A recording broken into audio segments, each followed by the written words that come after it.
Never occurred. Oh, it looks like we're anyway. Hello there, everybody. Welcome along to EFL debate. On one of the platforms, we've not quite been able to go live, but we are on another. So hopefully something's working. I might try clicking go live and seeing if that does the trick. We're live somewhere, Gav. Don't worry We're about live it. It'll be somewhere. fine. Everybody's live somewhere. I mean, I feel alive, so and it looks like we're live on YouTube, but not on Twitter. So whatever. Ollie, we'll come on to obviously Saturday and the Championship player final. I know, getting nervous. Just before we do, kind of reflecting on the season as a whole, obviously we've got to say a massive congratulations to Leeds United and Burnley for reaching 100 points, because I think that's a huge achievement at this level, isn't it? Yeah, it's ridiculous, let's be honest, all the way through the season I said that, United are going to be right up there, we're going to be chasing Leeds and Burnley, it's going to be close all the way, but when push came to shove, they just came up clutch at the end, how many games in a row did they win? At least 5 in a row, I think, to finish the season, to get themselves to 100 points. It's two of the best teams that are going to have played at this level. The records that Burnley have broken are, quite frankly, ridiculous. They conceded 16 goals. We need to just take a moment at the end of the season to go, they only conceded 16 goals. And I think I'm right in saying they never conceded more than 1 goal in a game. Yeah. Absolutely ridiculous levels. So yeah, 2 unbelievable teams, 2 teams who were rightly automatically promoted and who ultimately were just by far the best 2 teams in the league. I'm kind of torn on the conversation as to which of them's likeliest to do better in the Premier League, because there's going to be people who say that Burnley, with their rigidity and how solid they are, that's going to be an incredibly valuable quality for them going up a level.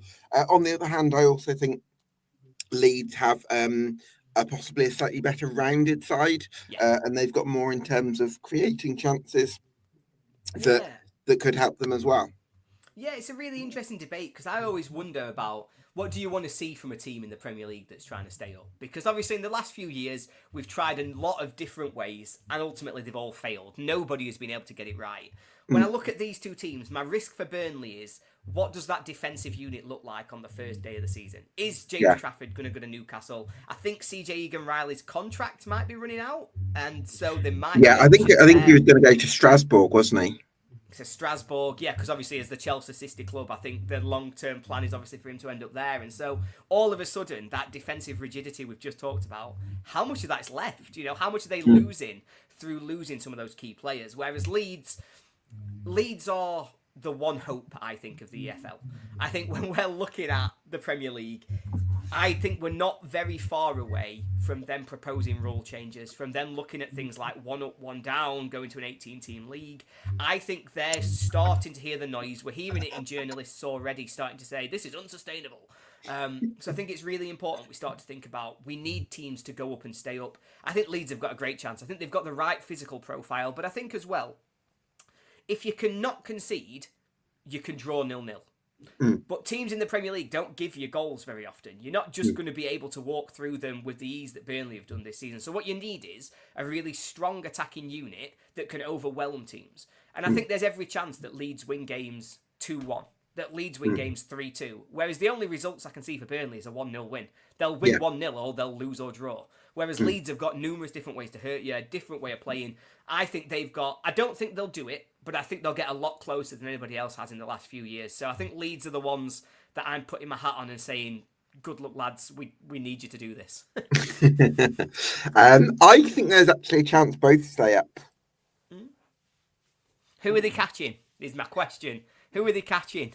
Yeah, it's good. That's where I'm kind of tested for my Premier League knowledge. I feel like I'd make myself look like a bit of a gammon if I tried to. I've not done an awful lot of research on the Premier League, so I don't know. The big one for me, obviously, and I think what does give us hope for those 2 clubs in particular is, and nobody knows what's happening, but what could happen to Manchester City, for example, if, as is being rumoured, they're going to get a 70, 60 point deduction. All you've got to do is get to sort of 25, and it's a long way back for them to try and be catching towards you. So I think that gives us an opportunity. I do think that there's other teams in the league that might be vulnerable. There are teams who are going into Europe for the first time that haven't got used to that experience. So Notts Forest, for example, there are rumours that Nuno is going to get offered the Roma You're going job to and really might annoy move them on. by calling them Notts Forest. Hi, Beastly Ollie, Sheffield United way. So Notts Forest are potentially going to be a team that you need to keep an eye on. First season in European competition, they've had an unbelievable year this year. With all seriousness, I joke a little bit, but for Nottingham Forest, it's been an unbelievable season, the way that they've taken that forward. Their achievement cannot be overstated. However, if the manager leaves and then you have to deal with the addition of European football, that's a lot of stress on a team that's being pushed to its limit anyway. There's rumours that Gibbs White and some of their other key players might get pinched by teams like Manchester City. There's also the fact that Chris Wood is not going to score 15 goals a season regularly in the Premier League. That's just not going to happen over sort of sustained amount of time. So they could maybe be shot at. Wolves are losing Mateus Cunha. He's won them the majority of their points. Maybe they can be shot at. So it feels like there's opportunities, but you have to be very, very good, I think, to try and be competitive. And of course, there's Man U and Spurs who are just rubbish. So maybe you'll just finish above them. Yeah, absolutely. I'm circling back to the important league, which is the Championship. Obviously, the ones that actually matter, the Championship and the EFL. Yeah, for sure. I think we've got to reflect on some really good managerial performances this season, especially from John Eustace. I mean, he's done absolute wonders for his stock this season, hasn't he? Putting Blackburn in playoff contention and keeping up Derby from a difficult position. I can't believe the 3 jobs that John Eustace has done. Like, just going back sort of 2 years. Obviously, he had Birmingham, I think, 6th at the point that he moved on. He's then gone to Blackburn, a team who I had in all kinds of relegation trouble. I thought they were going down this season. I think if we went back to our pre-season predictions, they would be in my bottom 3. They might have even potentially been bottom. And to get them competing for the playoffs at the point he left, he built them into a squad, a unit, a team that were ready to just kick on and really try and push forwards. I thought that was outstanding. And then to go into Derby and do the same thing. Their form towards the end of the season was solid from the point he'd come in. They weren't anywhere near a relegation team from the point that John Eustace manages his first game. And I don't think you can say enough about him. I think if he'd had one team, one job, he'd have been a huge contender for manager of the season. It's just because he jumped from one to the other that maybe he was a bit overlooked when it came to those kind of awards. It's been an odd championship, hasn't it, Ollie, in the sense that in parts of it, the standard has been insanely strong. Like, I don't even think in second tier history we've had 2 teams getting to 100 points, because it changed it at some point. I think it might be 1982. They changed it from 2 points for a win to 3 points. Not quite sure I've got the right date, but I don't know. But it's that kind of thing. Nobody else knows enough to correct you, Gab. So we'll go I'll just have the confidence. It was definitely 1982. 100%. 100%, absolutely. Got it right in my noggin. So I think Leeds and Burnley were insanely strong, but then I think there's other parts of the Championship where you're looking at a few teams that kind of let you down a little bit, in the sense that Norwich you tend to think of as being a team that should be competing towards the top, and they look like they would be, but then they had a massive drop-off in the second half of the season. Middlesbrough have been far too streaky. West Brom, massive drop-off after Carlos Corberán left.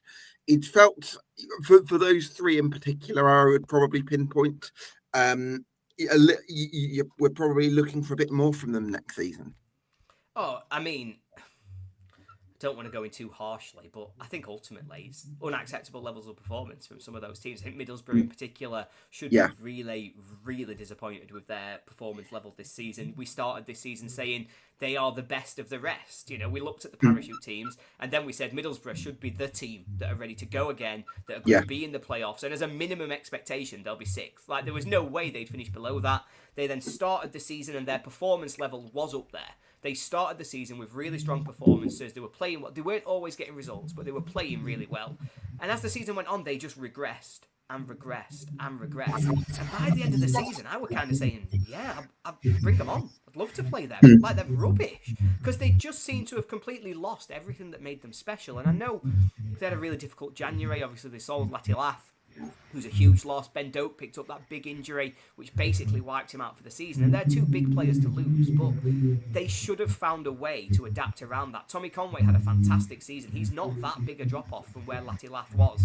And so they really should have expected a lot more from their season. And if I'm being brutally honest, I'm very shocked that Michael Carrick has still got a job there as we talk today, because I thought he'd have been moved on well before now. For West Brom, it was overperformance for me under Corberan. I never saw them as a playoff team this season. I think Really? I said it to you. Yeah, I well, said you it to did. you repeatedly through sort of like the first 6 months of the season. Maybe I just never listened to you. Understandable. I don't think anybody ever should. So I'm getting pelters these last couple of days. Go and watch Sportsman Untitled. Honestly, I can't get a word in. But yeah, we did obviously talked a lot about West Brom, and I always felt Corberan was their reason. If they were going to get top six, it was built on the back of Corberan being a fantastic manager, probably a manager who's too good for the Championship. And we've seen since he's gone to Valencia, took them from relegation trouble to European contention. So we're talking about a very, very high-level manager that was sort of getting the most out of them. But it was disappointing how they dropped off, because it's a low bar. So when they were already in the position they were in, it didn't take that much for them to just go from where Corberan left them to get into the playoffs. They probably only needed sort of 20 points after he'd left. And Yeah. so it's really not that much that they needed to get out of the sort of squad for the second half of the season. And yeah, really disappointing. Norwich, disappointing season, but I'm shocked about the sacking of Hoftorp, to be honest. It really caught me off guard, because he's one of those managers, you know, I think we knew this was going to be a transition season. Yeah. I think they announced at the start of the year, they said, we're going to do a transition this season. We're going to give the keys to the castle to Johannes Hoftorp. We're going to let him build a squad in his image, and then we're going to see how that takes us forward. But this is our long-term plan. So they knew it was going to be transition. And yes, it was worse than expected. And yes, the second half of the season, it imploded a little bit. But I didn't think it was bad enough that he should have got the sack. I think it was underperformance. They should expect better, but a little bit harsh to take him out of the role. Yeah, I initially had that reaction, but then I saw Ben Napper's interview, and I could kind of get it, because I think he was possibly thinking, you know, if they'd missed out on the top six, but having been close and having sort of progressed over the course of the season and feeling like the team's getting better and lots of players are really developing, then maybe that they would have kind of stuck with him. But the drop off had been, like, in terms of form, they'd tailed off so much that they felt like they needs to make a change. I don't know whether I would have done it, but I can kind of understand why they did. Yeah, I mean, in terms of the relegation battle, it was Preston North End have had a weird season, 20 draws. I mean, it's going to be very fascinating to see what Paul Heckingbottom can do with them in the summer. It looks like that's going to be a big rebuild for them, and they've got to get it right. Yeah, they've got a huge amount of work to do. And the question that I ask really is, and I suppose it's a question to their ownership group, what is your ambition? What's the aim for Preston North End? Because for years now, they have sat in that sort of 12th, 13th position, but they've always been punching above their weight. Budget-wise, they're always towards the bottom end of the Championship. They're always trying to overperform just to keep themselves in the upper echelons, moving towards the playoffs. And so it's probably not a huge shock to see them drop. I didn't expect them to drop the way they have done, or to the level that they have done, but this summer, with the rebuild they need to do, with the number of players that they're likely going to have to bring in, I think there's a real question about budget and what the owner is going to do to stop them being in this position again.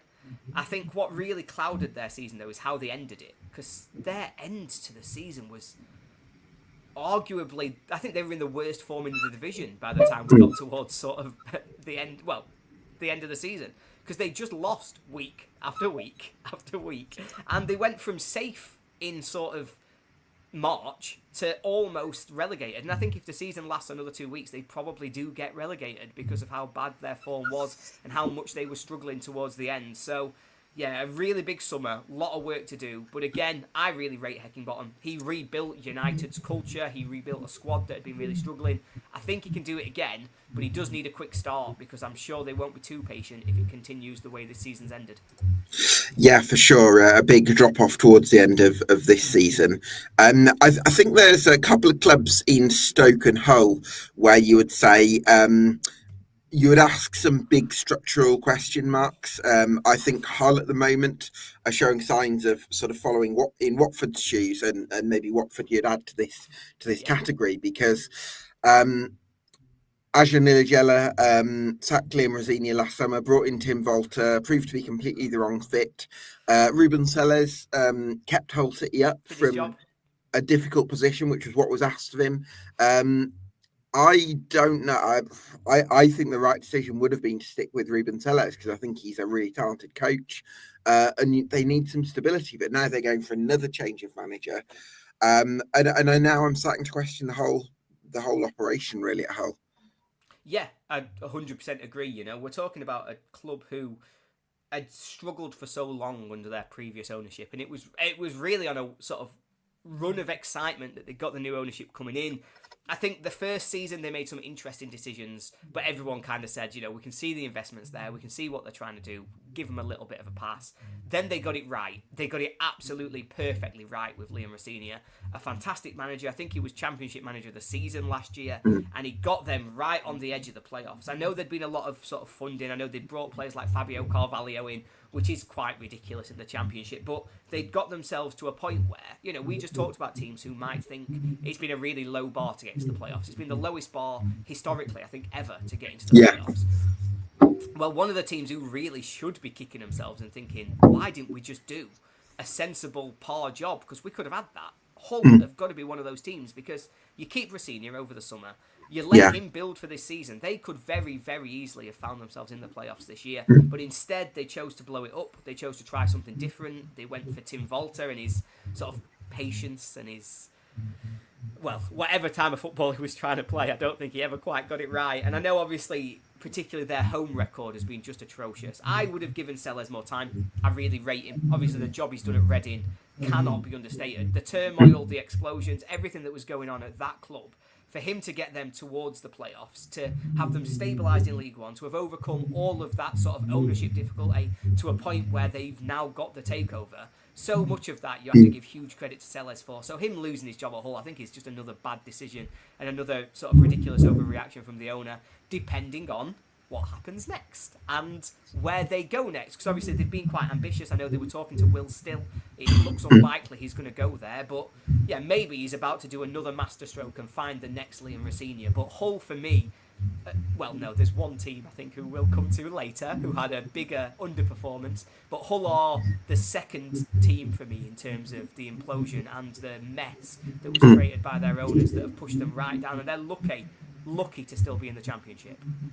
Yeah, I agree, and again, I think we talk about ownership chaos. I'm really uncertain about the situation at Sheffield Wednesday, even off the back of a top half finish, because it looks like initially when some of the Wednesday outs were blaming Danny Röhl for the way he'd conducted himself around looking for other jobs, I'd felt like there was a degree of displacement, possibly frustration at not being able to, well, you can't, sometimes it feels like you can't always direct it at Chansiri. You want to direct it at somebody who's more public facing because you don't always feel heard. And I wonder if there's a degree of that. But actually, increasingly, it feels like Danny Röhl might not have handled his interest in other jobs as well as when Sarach would have liked.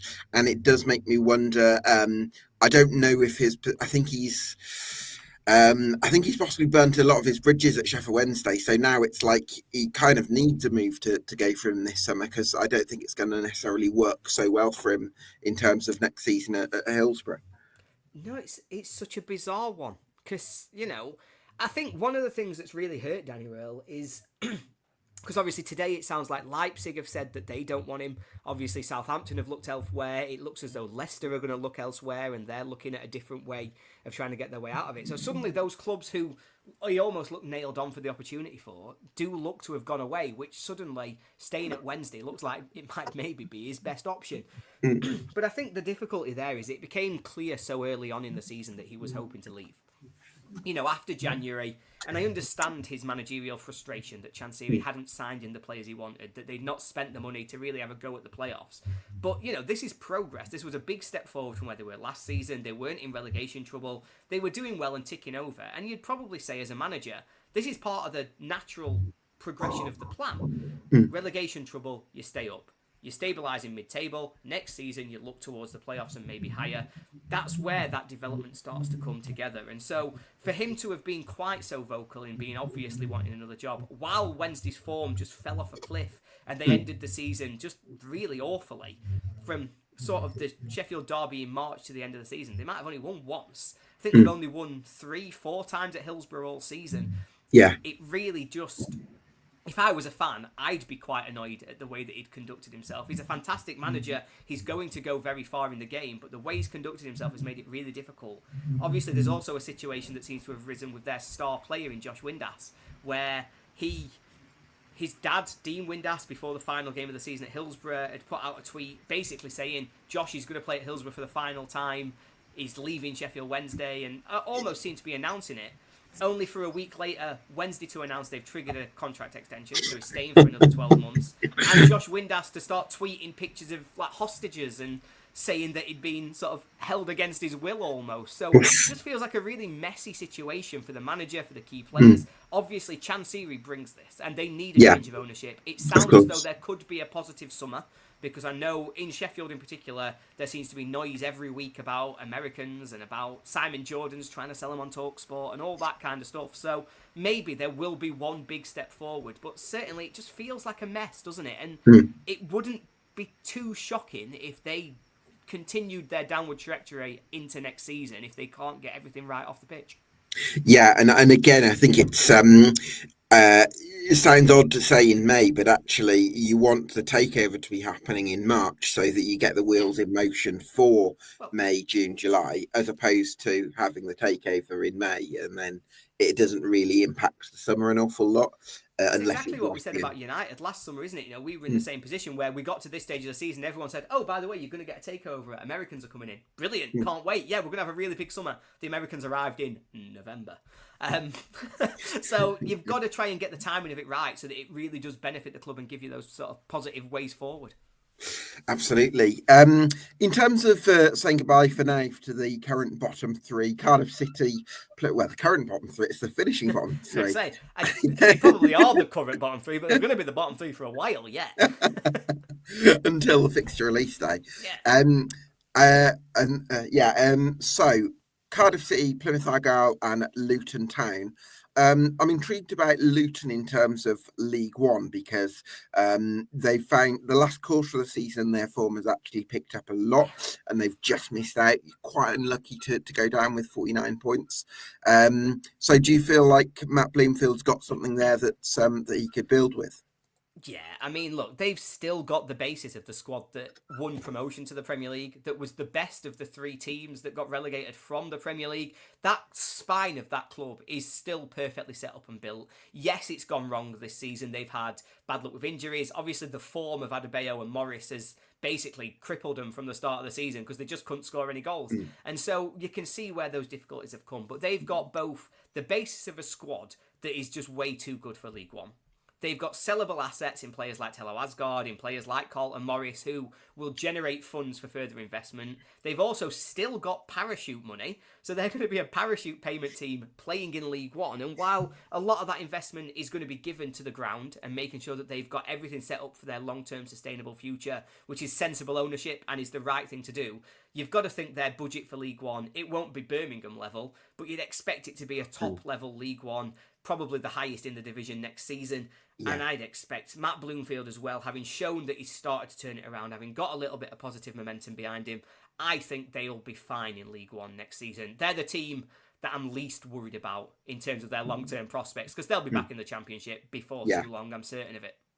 Yeah, absolutely. Cardiff City, it felt like, I think Entity 20 refer to these as kind of gravity relegations, although I suppose Cardiff haven't actually been in the bottom three a lot over the last 5 years, but they have been that hovering club other than last season when they were sort of in the top half under Errol Bullitt. But other than that, they've been 19th a lot, haven't they? 18th, 19th, that sort of between just above the relegation zone and lower mid-table.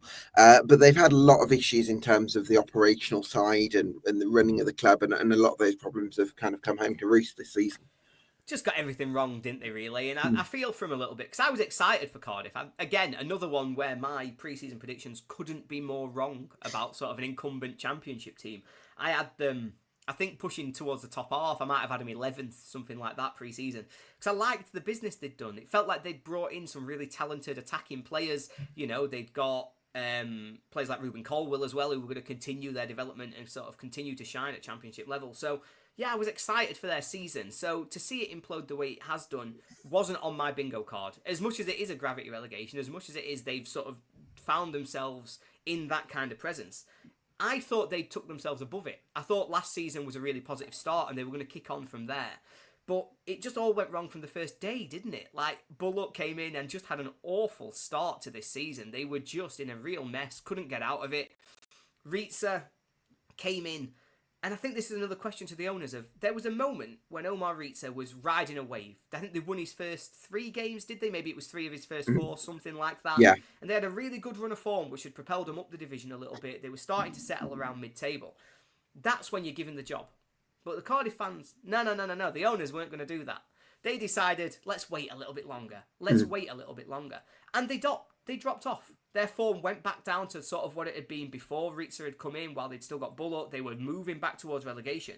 And they found that point to be the time that they wanted to offer him his long-term contract, make him the permanent manager.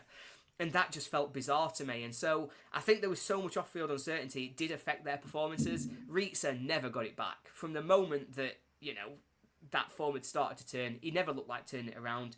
Was some of the most bizarre motivational Twitter messages that I've ever seen, with his hashtag Cardiff has won, hashtag managerial genius, hashtag Omar Rietzer is an expert. It was bizarre to follow. So, yeah, an interesting season from them. I feel for them, but I also worry about them because I don't quite know how they're going to get themselves back to that level of stability they need for promotion. You'd expect them to be a top 6 team in League One, but I'm less certain that they're secure, and I could very easily see them doing similar to Huddersfield, where it doesn't quite click, they don't quite get it right, and they end up having a big budget, but not much to show for it on the field.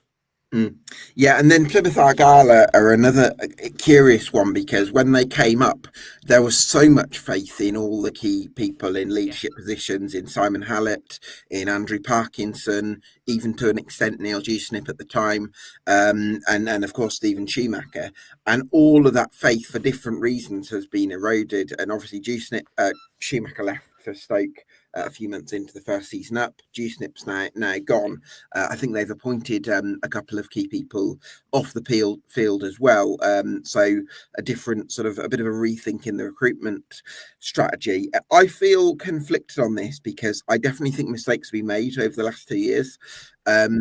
I do trust Simon Hallett that he's got the right intentions for the club. I think he speaks very well. I think he's the kind of person that you want representing your football club. And I hope that the majority of the Green Army kind of give him the benefit of the doubt. But at the same time, I think going down, it is going to take a bit of a rethink, and they're going to have to get it right. Yeah, agreed. You know, it was almost against the odds promotion that they got, wasn't it? I know they've been a sort of top-end League One team, but the way they did it that season, over 100 points, beating Ipswich, beating Wednesday, getting themselves into the Championship, was a real sort of success story for a really well-run club. But it's felt like they've sort of had the magnet put behind them to sort of drag them back down over the last couple of seasons. It was a brilliant start under Schumacher. They got themselves enough points that by the end of last season, as much as the magnet had dragged them closer and closer to relegation, they managed to stay up.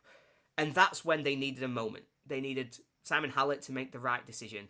And unfortunately, he took a gamble on... Well, all I can assume is that this was a gamble made only considering commercial interests and not thinking about the long-term footballing side of the stability that Plymouth needed. Because bringing in Wayne Rooney, everybody knew. The moment he was appointed, everybody knew this was a disaster. Everybody knew that the only thing that Wayne Rooney would bring to Plymouth was a relegation. And here we are talking about it. If Miran Muslic had been manager for the full season, they wouldn't go down. He averaged 1.2 points a game. He'd have probably got them to mid-50s, 60s, I think, if you look at that over a 46-game season. His performances, they beat Liverpool. You know, he was able to build this team into one who were difficult to beat, who were winning games of football. I saw that belief myself, when we played them and they kind of sort of saw us off at home. And you sort of thought, This is the team. Didn't see Chris Wilder off though. Well, I'll tell you what. I've seen Chris Wilder off. The size of the fine that we've got as a result of that. I mean, it's an absolute shocker. It's just been come through today. I think it takes us to about £500,000 for the season. It's bizarre. We just like scrapping. But yeah, you know, it all comes back to that one decision. Best 180 grand Wales ever paid. It was worth it to show them lads something else. Just bizarre football. But yeah, good side Plymouth. I think they'll be okay. But for me, the budget is what concerns me more than anything else. I think they proved themselves good enough to stay in the division. And I think under Muslich, if he just had a few more months, a few more games, they might have been able to get themselves above that line, probably in place of Hull, who I think probably, on the balance of it, deserved a relegation more than Plymouth did. But yeah, I don't want to disparage the man too much, but employ Wayne Rooney, and you know what you're going to get ultimately at Championship level at this stage. Yeah, I think there are lots of mistakes made by Plymouth Argyle last couple of years, so a lot to learn for them. Just to say on Plymouth, my last point is that I really like their model. I really like the way that they're sort of building the club, the way that they've gone for sort of younger signings to try and develop players. But what worries me a little bit for their long-term sort of development and whether or not they can ever sustain themselves as a sort of fully functioning Championship team, we signed Michael Cooper for £2 million. They've got some unbelievable talents in that club, in that squad, but for a club that's run on a low budget, they're not able to demand the big fees that maybe some of the other clubs can. Where if we don't get promoted and Michael Cooper has to move on, we'll get £20 million. And it's very much comes down to that sort of pulling power and us being able to say, well, no, why would we sell for cheap? And that does seem to have hurt Plymouth a little bit in that they didn't have the bargaining power to maximise some of the best assets that they've got. So what I'm really hoping is that on relegation, if they are going to lose players, which they may do, I really hope that they try and maximise that bargaining power as much as possible to get the money they deserve. Because that's the thing, they're doing everything right, but at the end, they're maybe not getting the full financial reward. So hopefully that's something that changes a little bit for them in the next sort of 12, 18 months. Yeah, absolutely. Right then, Ollie, Championship player final. Do you want to take a breath? I need to breathe. It's warm in here.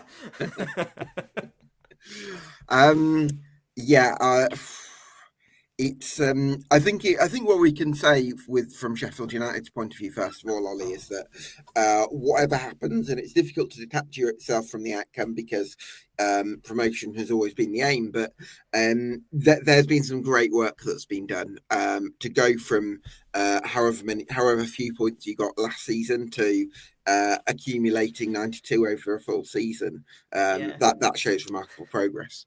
Yeah, we got 16 points last season. So we only got like 80 more points this season. 6 times more points than something roughly. Like that. Yeah.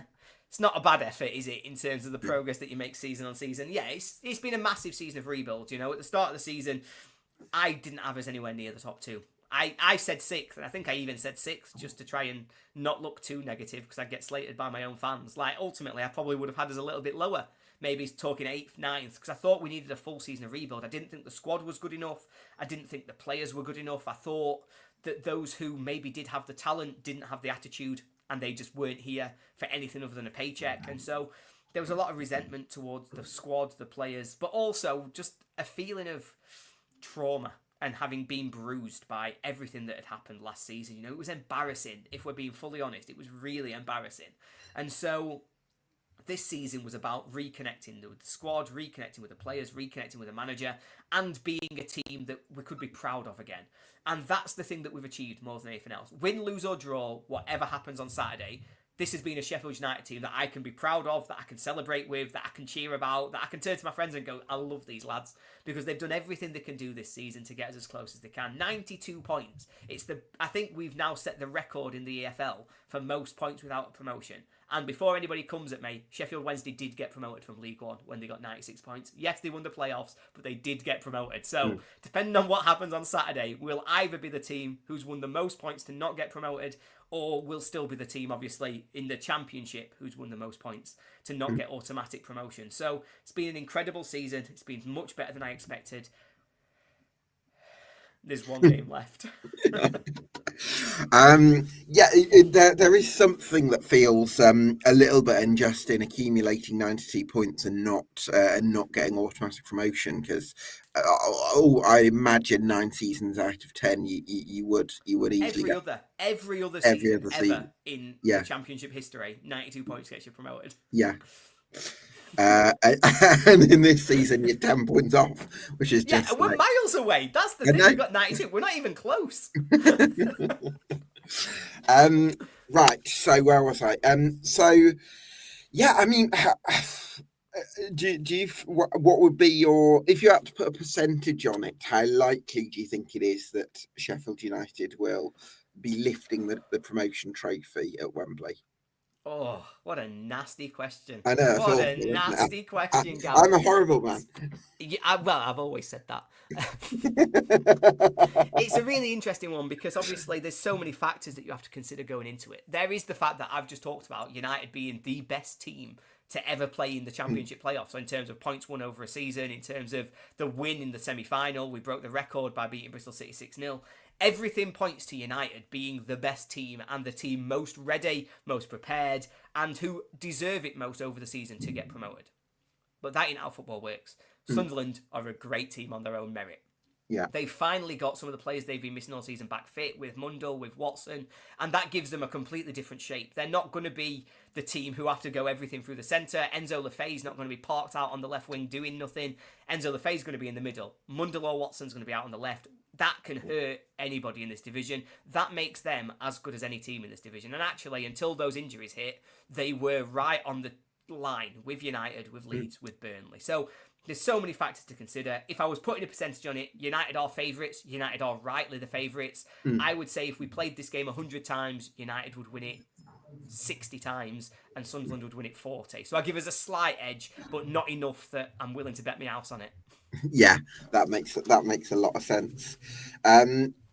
Yeah, I mean, I suppose I'm slightly stumped because we actually answered a lot of the obvious questions, didn't we, yesterday on the Sportsman Untitled? So I'm a little bit, is this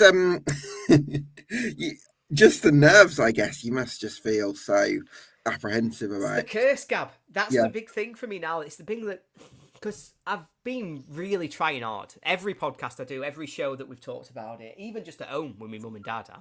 I live with my wife, but I mean, when I go home and see my mum and dad, just to, before anyone starts tweeting about me being in the basement. But when I go home and see my mum and dad, we talk about it. And like, my first thought is always, I think we'll win. I think it's different this time. You know, the scenes that we've had, the fact that we've tributed this season to George Baldock and we've made it in his memory, and we've really had some fantastic time celebrating, and it's felt emotional and moving, and it's been a huge part of Sheffield United this season that we're doing this for more than just us. And I think that's been a really special connection, and it's been something that's made the season even more in terms of rebuilding that connection, in terms of being proud and honoured to be part of sort of this journey that we're on. And so I keep saying, like, my head is sat there and it is saying to me, you're the better team, you won more points, it's not 2004 again, it's not 2012 again, it's not 2019 again, this is 2025, Sheffield United can win the playoffs. And then my heart goes, and it goes, dun dun. Have you remembered that you lose every time? And so then after that conversation of the curse, and, you know, I talked to my dad, and my dad says, yeah, this is going to be my 10th trip to Wembley or Cardiff as an equivalent. We've lost them all. Okay. How many times have you seen us in the playoffs, Dad? Yeah, cheers. That's building my confidence, Dad. Tell me about your playoffs. Oh, this is my 10th playoffs watching United. I've never seen us get promoted. I've seen us relegated once. Of losing horribly at Wembley. It's just what we do. We just get to here and we lose horribly at Wembley. It's the story of our lives. So, yeah, 100 years, though. There's more numbers that tell me it could happen rather than it doesn't. Newcastle have won a cup at Wembley. Crystal Palace have won the FA Cup. Yeah. These are things that don't happen regularly, and maybe it's our time to have the moment that doesn't happen regularly. Our 10th trip to Wembley, our 10th playoffs, 100 years since we last won there. All of those numbers add up to tell me that Sheffield United are going to win. And so the nerves are killing me, if I'm being honest, and I'm trying my best to ignore them.